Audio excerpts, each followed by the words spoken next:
Hi అందరికీ welcome back to cooking with Siri.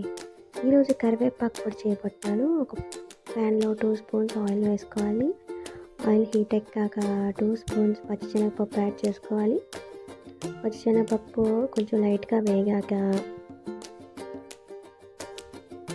2 spoons మినప్పప్పు అయితే యాడ్ చేసుకోవాలి. ఈ కరివేపాకు పొడి కళ్ళకి చాలా మంచిది, హెల్త్కి కూడా చాలా మంచిది, జుట్టుకి కూడా చాలా మంచిది. రోజు అన్నంలో ఒక ముద్ద తింటే మనకు చాలా మంచిది. ఇదే మళ్ళీ 2 స్పూన్స్ ధనియాలు యాడ్ చేసుకోవాలి. లైట్గా వేగాక నేను 10 నుంచి 15 దాకా ఎండుమిరపకాయలు తీసుకున్నా. చాలా కారంగా ఉన్నాయి, మీ కారం బట్టి మీరు చూసుకొని వేసుకోండి.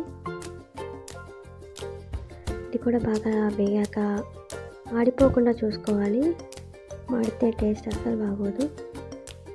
ఇది వేగాక 2 స్పూన్స్ జీలకర్ర అయితే యాడ్ చేసుకోవాలి.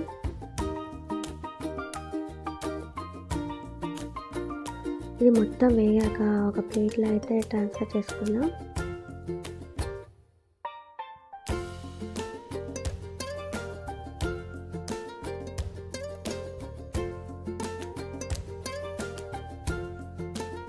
చూసారు కదా ఎలా వేగాయో. ఇదే ప్యాన్లో 2 స్పూన్స్ ఆయిల్ వేసుకొని మనం కడిగి పెట్టుకొని ఎండబెట్టుకున్న కరివేపాకుని అయితే వేసుకోవాలి. కరివేపాకులో అసలు వాటర్ అయితే ఉండకూడదు. నేను 4 గుప్పెళ్ళు కరివేపాకు తీసుకున్నాను. మాడిపోకుండా వేపుకోవాలి కరివేపాకుని.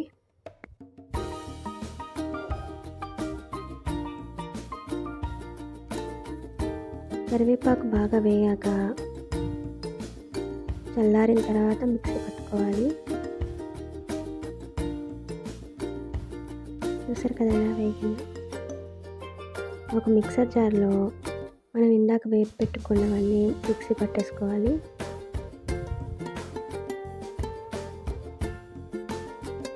ఒక స్పూన్ సాల్ట్, చిన్న ఉసిరికాయ అంత సైజు చింతపండు,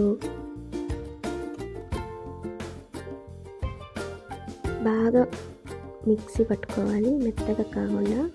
దీంట్లోనే 10 నేను వెల్లుల్లి రెబ్బలు తీసుకున్నాను. అది కరివేపాకు మొత్తం మిక్సీ పట్టేసుకోవాలి. ఫైన్ పౌడర్ లాగా కాకుండా కొంచెం బరక్గానే పట్టుకొని, అప్పుడే తినేటప్పుడు మనకి పలుకులుగా ఉంటుంది, బాగుంటుంది.